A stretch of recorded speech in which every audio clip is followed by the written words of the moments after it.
Hello,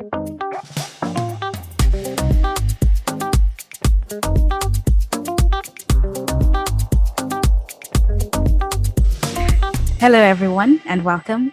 My name is Tanatsei Gambura, and I'm the program producer at African Motion. I'm joining you from Edinburgh, United Kingdom, and I will be your host for this conversation.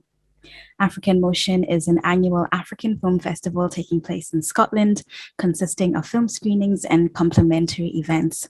Now, in its 16th edition, AIM established itself as a major annual event within the Scottish cultural calendar, whilst also maintaining an international profile as one of the leading African film platforms. We are so pleased to be screening the film Janitou, a documentary that explores what love means in today's Algerian society and explores the emotional identity of a traumatized generation. I'm so delighted to welcome our guest, Mohamed El Amine Hattou, the director of the film. Amine Hattou is an Algerian independent filmmaker. He graduated from the Journalism Institute of Algiers in 2000. In 2009, he was selected to take part in the documentary Summer University of La Famille in Paris, France, where he wrote and directed his first short documentary. In April 2011, he directed a short fiction called Down to Earth, which was selected to many film festivals. Welcome, Amine. Hey, how are you? Good morning, and thank you good morning, evening. Thank you for this opportunity to talk about the film, and thank you for basically showing the film as well. I'm really happy and pleased that Janitou would be screened. Absolutely. I mean, we had a minute to speak just before this conversation. And like I said, it was such a real pleasure for us to watch that film and really dive into all the ways that this film has kind of really influenced personal and also national history in Algeria. So without much further ado, I'm just going to dive straight into our questions for the day. And so throughout the film, both, like I said, personal, familial, and national archives, albums, photos, films, and vinyls are used to tell a tapestry of stories. Through the process of filmmaking, how did you find that different generations respond to memory, archives, as well as historical, political, and cultural moments? Thank you for the question. Actually, when I started to think about the film, there was this desire to tell a personal story, but also a questioning, like, what is my job as a filmmaker? And I think my idea was to start to, not an idea like for the film, but it's just idea as being a filmmaker is to build your own universe, to create your own intimate mythology. And try to connect that to the reality of what you are living or the reality of the world. It's like you have a word, it's made of thoughts, of images, of codes, which make you the person you are inside. And the question was how to go to the real world with that. Why? Because it's important to communicate in this world, and I also like how to come from the inside. I think it's like for all people is something very important, how to come from inside to the outside. And that's why I like, Schopenhauer, the philosopher, says the word of representation, so how to go from the inside, from the word of will to the word of representation. So basically the main goal was how to connect those two, and how to question the mythology of my country with my own mythology, how to create this confrontation, and how to do it. We do it with film, with this Bollywood film. This is the medium. And why? Because I want to confront my own people about some questions that they don't maybe want to talk about. And do you have a sense that, you spoke to a range of people during the process of making this film. Do you have a sense that different generations are asking different questions about Algerian society? Yeah, definitely. I think it's a natural order of things, that each generation has its own shadows and its own doubts and its own also hope and ideas of what would life would be for them, and how they conceive questions like that identity, and their identity, and the identity of the others. But yeah, I think that a lot of people you react to a film the way, by that I'm meaning, because it will be super confusing, because we are talking about two films, mine and the film I'm using to tell this story. But yeah, I think people connect to some art work because it says something about them they didn't know before, And I think this is the link where people connect to this film, because it tells them maybe they are romantic, or maybe they are not, or maybe they want a big love story, or maybe not. And this is how I think this film affected the people. But maybe they don't express it. But that's our, I think, our role as filmmakers, in a way, to help sometimes, deconstruct things, let people express themselves in a way. I don't know if I answer your questions, actually. Yeah, absolutely. I want to talk about this idea of influencing people that films can do, but focusing on Janitou, which is obviously the film that brought about your film. It's described as an innocent film which boys and girls can watch together in the cinema. It was appropriate for it to be watched across different genders. How has cinema influenced behavioral norms and moral codes in Algerian society? Looking at a film like Janitou, which is acceptable to watch across genders, and maybe there are other films that aren't. Yeah, I think cinema as a medium, again, it has a huge impact on people. Maybe I would not say Bollywood has an impact on the film industry or something like that, but it's definitely, for example, in Algeria, in big cities like Algiers, we used to have cinemas that are specialized to screen only Bollywood films. So just to tell you how much popular it was. And I watched Janitou when I was young on TV. So on TV as well, they used to screen a lot of to broadcast a lot of Bollywood films. I think that's an impact in terms of inspiration, maybe, because we watch films and we want to make films. Maybe that would be an impact. And I know as well, for example, that Bollywood was very popular in Southern America as well. There's a lot of cinemas that screen only Bollywood films. And yeah, I think cinema in general, it's important in life. To have this, space that you can go inside and reflect on your own life, watching artworks of the others. It's very important. And I come from Zimbabwe, and we watch Bollywood films as well, and Bollywood TV shows as well. And I'm wondering, as someone who kind of studied that industry a little bit, what do you think is unique about the Bollywood film industry that has made it so prolific and so popular amongst different people all across the world?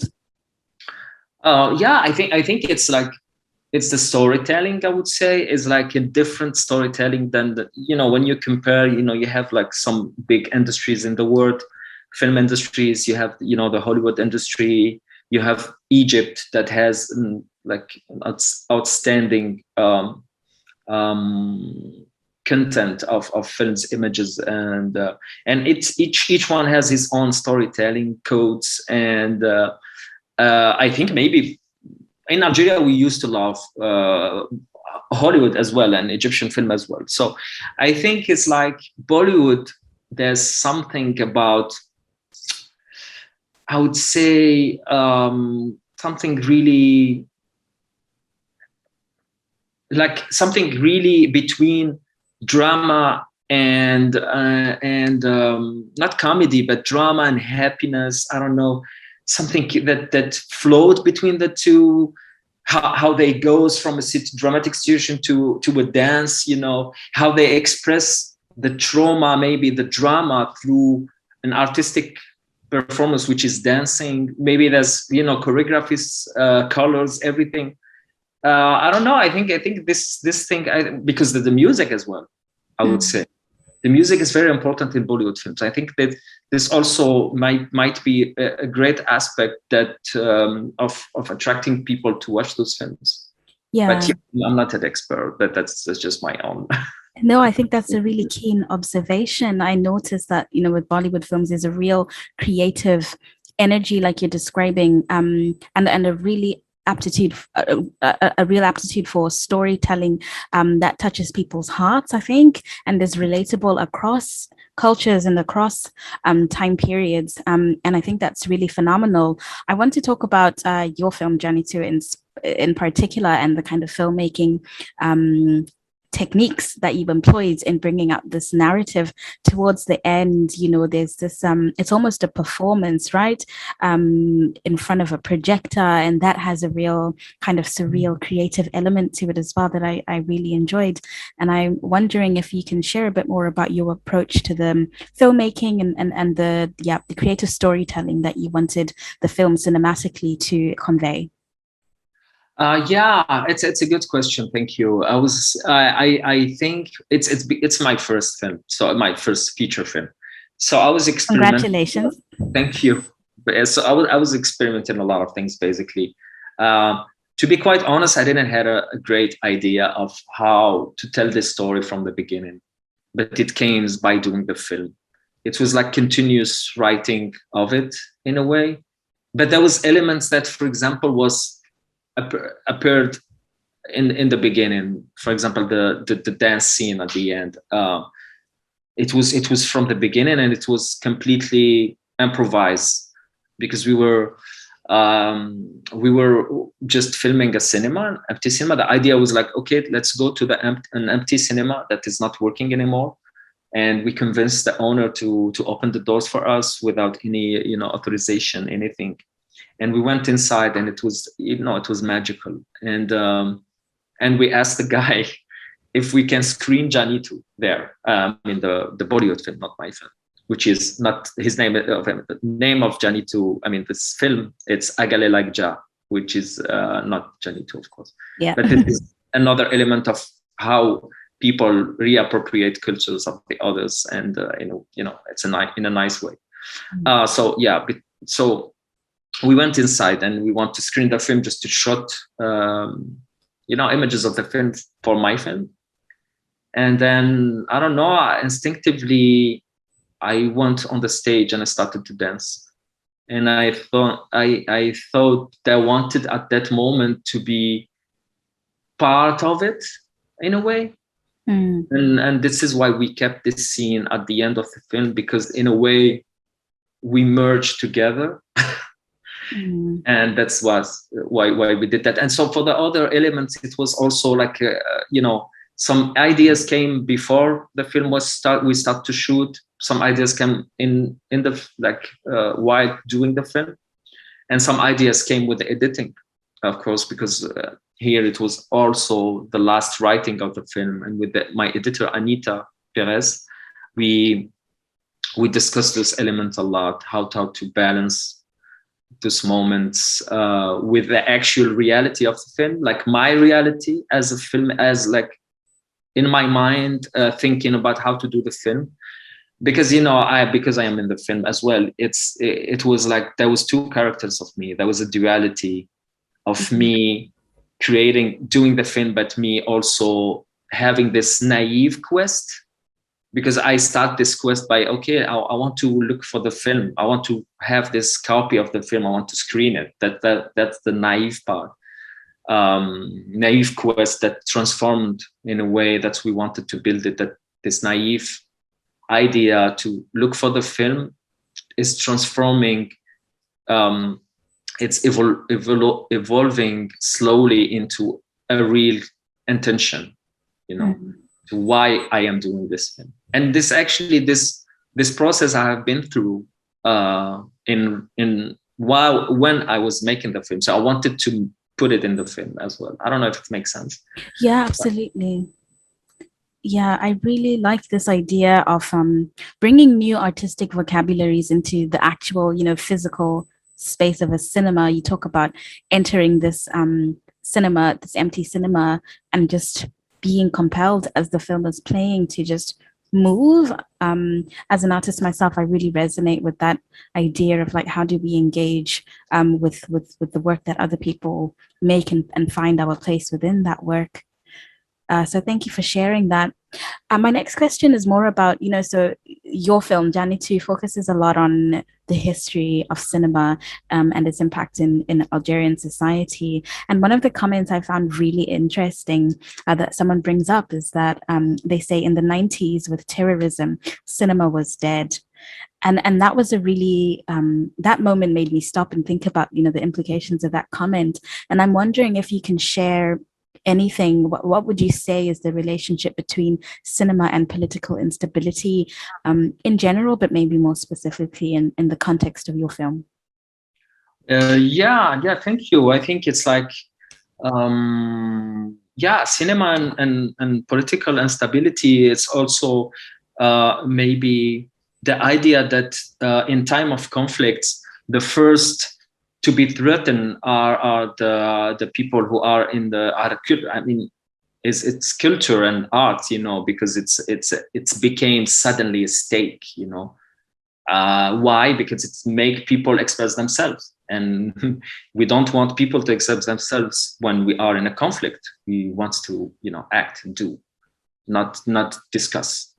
And that's why it was important. Yeah, that's why the character in the film is talking about that. He's referring to what we call the Black Decade in Algeria at that time, in the night from 90s to 2000, where Algeria were in a complete kind of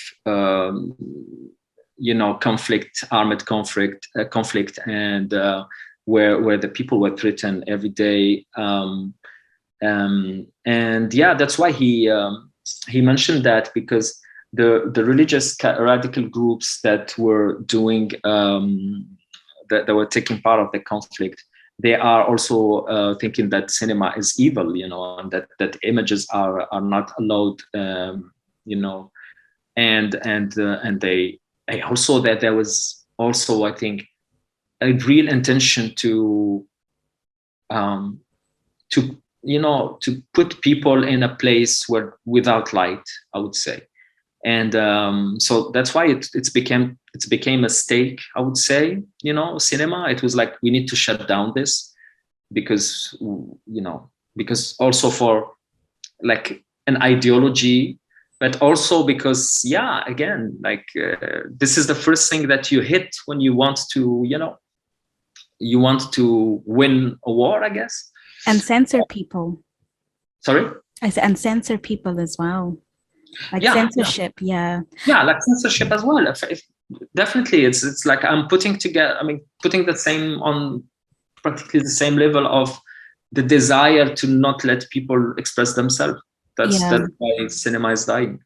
And do you think that's a philosophy or an ideology that's still prevalent in society today, that cinema is an evil that we should get rid of?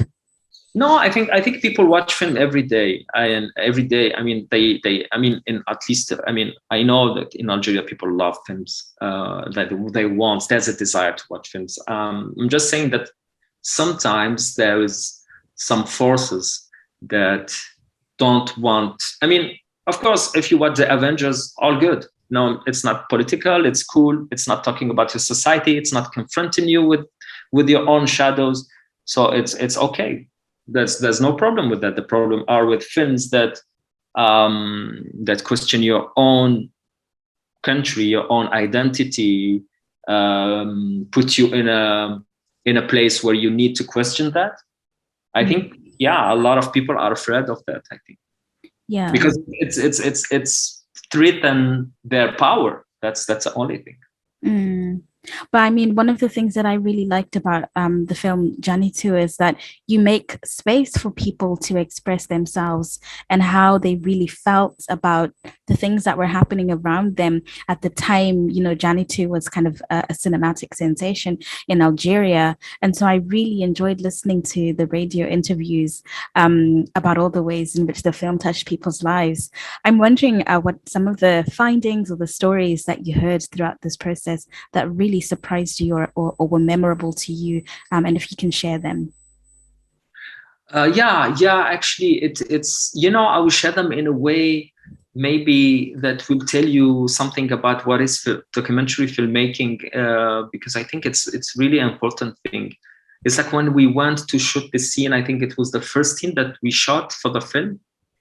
And when I arrived to the radio station, I really had a lot of doubts, because I was saying, what if nobody is calling? We did like, we organized the show with the host, and he did like an announcement that like next week, for example, it will be a special radio show about Janitou, and I was there as like a guest, but at the same time we were filming the scene. And yeah, I was really doubt I was really questioning my vision there. I would say it was the first day, and I was like, what if, what if it's like nobody's calling? What is if everyone like forget the film? Would make sense to make this film now, And yeah, but when I arrived, like when we launched the show, a lot of people were calling, like really literally a lot of people were calling. We couldn't take all the calls. It was fantastic. It's really fantastic. And of course we had a more let's say calls on the footage, but we didn't put everything. But I think what we have choose is really the nice ones, in a way, how memory is calling, how you call memory, how nostalgia works, how film impacts you until you have more than 100 years. That was the case of one of the old ladies that she called. She was 108, and she was just sharing her memory about Janitou. So I think that was really nice to show, actually. Yeah. Yeah, I think it's really powerful that you gave that space and curated it so well. And I'm really happy to hear that so many people felt compelled to share on radio just how impactful the film was. And you bring this idea of nostalgia into the conversation. And I really want to ask you about that. For many people in the film, Janitou is a reminder of the good old days, as it's put. And so I'm wondering, what are people nostalgic about exactly? What has changed about the present from the past? And maybe it's different for generationally, but yeah, I really want to talk about this nostalgia. What are people really yearning for at the moment? Yeah, thank you for your question. I think for me, it was a clear question, a clear, intention to make the film because of this nostalgia. I think I always thought that Algerians are so nostalgic for the old good days.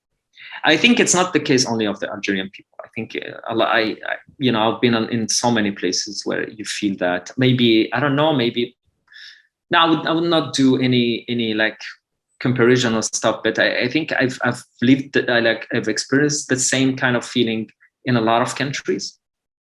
And I wanted to question that in the film by saying, yeah, as you said, like, was it that good? Really?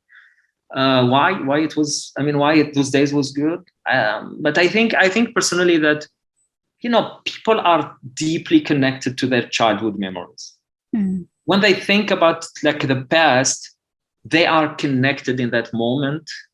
They are in that place when they talk to you about the past. So basically, they are like kids telling you about them being kids. And I think this is how nostalgia works.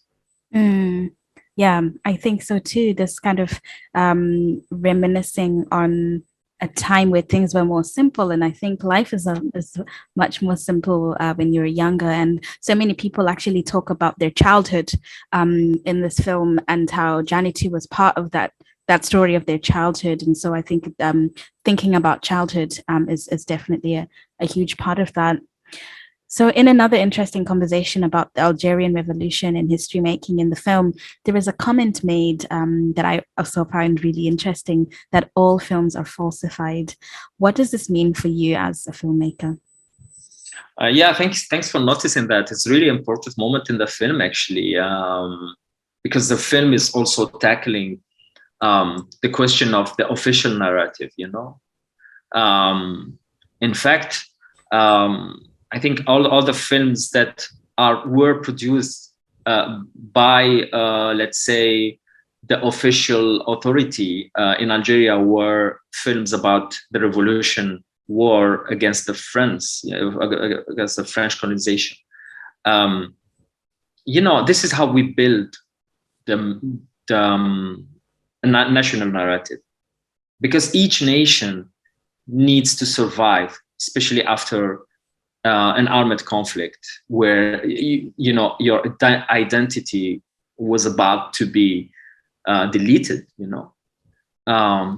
So each country, I think, and I think you can apply that on a lot of countries, but each country, in a way, after surviving this kind of conflict, is trying to build its own story to tell the kids that their kids and their kids, to tell them about that fight, and to tell them not do it, like this is what you need to do when you are attacked. So, or when someone wants to hurt you. Fair enough. My question is the film is that, is there another space to other stories to be told? Especially the one that talks about the present, about the youth. That's the question in the film, and that's why the character bring it to and I was so happy because it's like definitely was his own thought about that, because I think this is what the people really think. This is what the youth feels. They feels that they don't have a space to hear, to listen, to watch, to tell another story, a new one. So yeah. And also, I think to share, because there's obviously so much trauma that people are dealing with from the revolution. And I thought also it was really important to talk about, are those stories being allowed to be shared publicly, just about, instead of glorifying the revolution, it's important to really show just how much people still need to heal from that. And that should be part of national story building and storytelling as well. So yeah, no, of course, I really enjoyed that part. And then thinking about this idea, the film also, there's so much philosophical musing in the film that I really enjoyed. It brings about this idea of love, being a lover versus being a freedom fighter. Can you say more about this dichotomy? Do you think that being a lover and being a freedom fighter in the way that they're presented in the film are mutually exclusive? Yeah, I mean, in the national mythology that was created,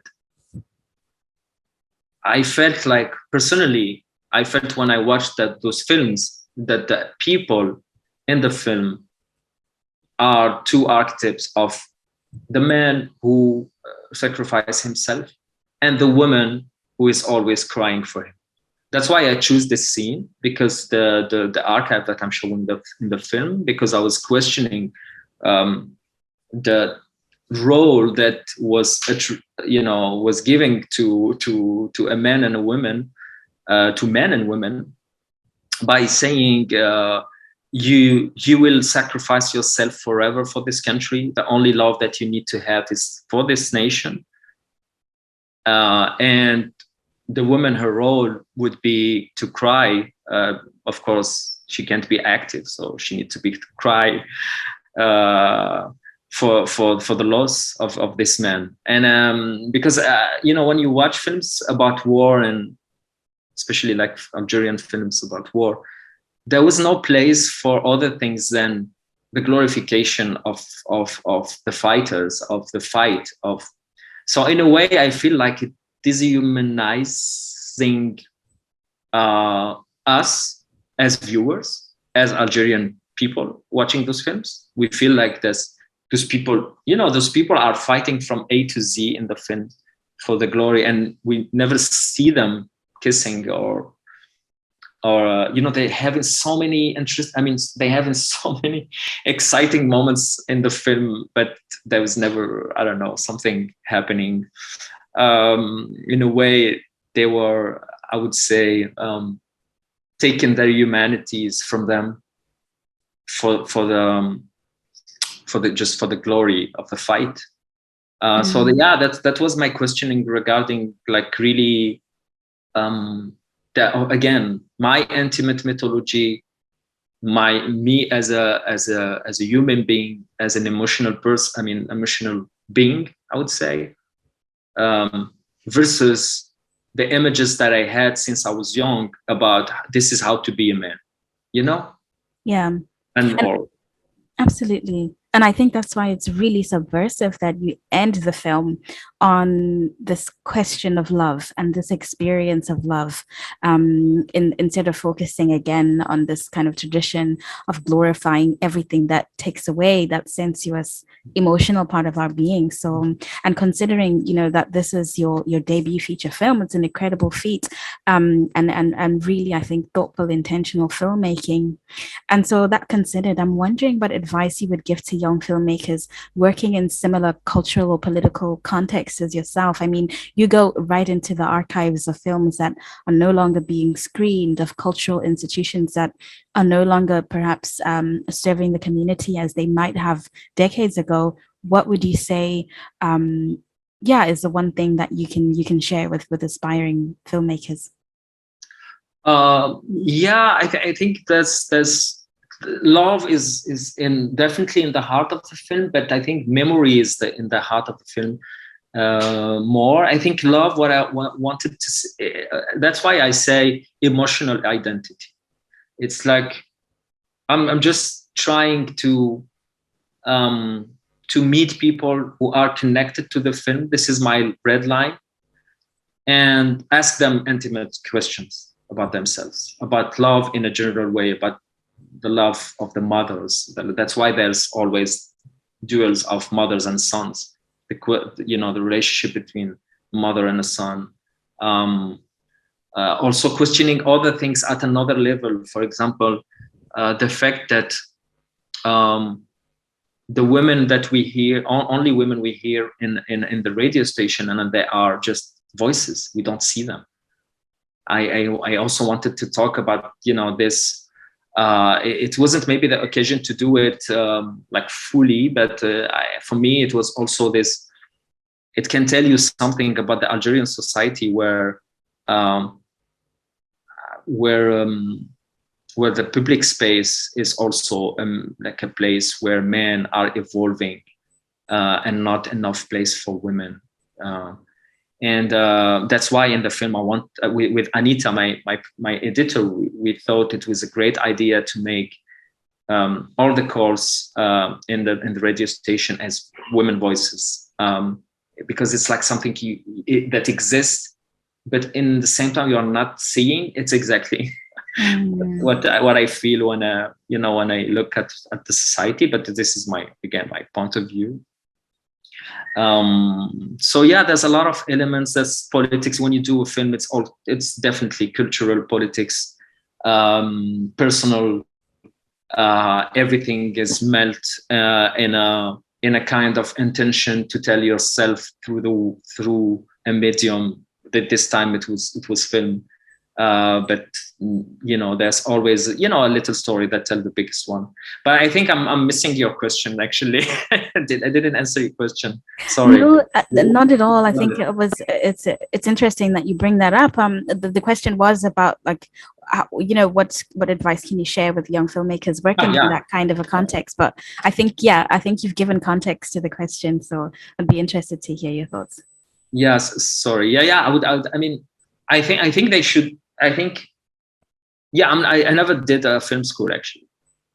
I did a journalism school, but I always wanted to make films, and I think there's I write stories since I was young, so I think there's some hints that you will have in your life that tells you maybe you need to do it, that you can't fight it. So I think you definitely need to do it, especially now. I think the world needs documentaries now, or whatever, or films or whatever. I think it's like, as an advice, I would say there's nothing can stop you now, because you can learn by yourself, and you can feel, be instinctive. I think be intuitive and be instinctive.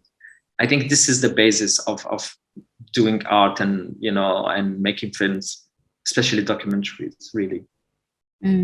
I really like that. Be instinctive. And is there anything that you would like to share with our audiences who might be listening that maybe I haven't asked you today, or about your film, or maybe future projects that you're working on? You're welcome to share anything just now. Thank you so much. I'm really happy that I hope I hope you enjoy the film. I know it's not an easy film. It's like really a film made to the Algerian, community of people. I think they will, but it's also interesting to have a view from people outside of the thing that maybe don't know much about Algeria, and maybe I hope they will be curious after the film to check where is Algeria at least. No, I'm kidding, but at least to go and check the recent history of Algeria. And definitely working on a project right now. It's in development, and it's called House of Shadows.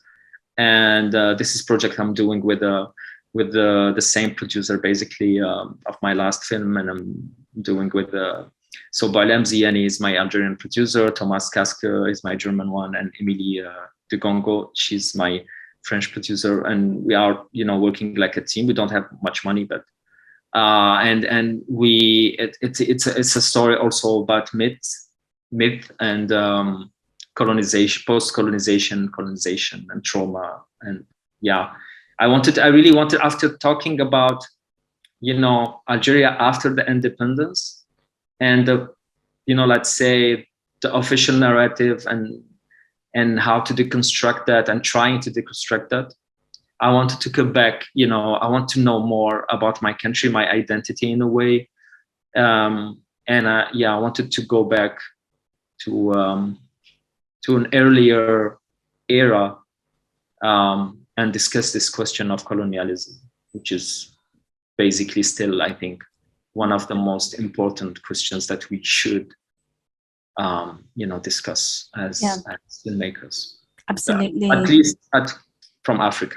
Yeah, no, absolutely. I mean, I've been reading a lot of Frantz Fanon at the moment, and so much of his writing is based on his observations of the real impact and trauma of colonialism in Algerian society. So I'm super excited for that project. We'll definitely be keeping an eye on it. Thank you for giving us a heads up. And of course, thank you for joining us today in this conversation. It's again such a pleasure to have you join our festival, not only the film, but also yourself as a filmmaker, sharing a bit more context and your own feelings about your filmmaking. So thank you so much on behalf of the whole African Motion team. And thank you to you, our audience, who has been listening to this conversation and maybe looked at other events in our program. Obviously, this work means nothing without an audience and without people to share it with. So thank you for joining us today. Please sign up to African Motion's newsletter to keep up with their events, and follow us on social media using @AIM Film Fest or #AIM Film Fest. And please do head over to Amine's work and continue sharing and supporting these important narratives that are being shared. So thank you so much. Thank you.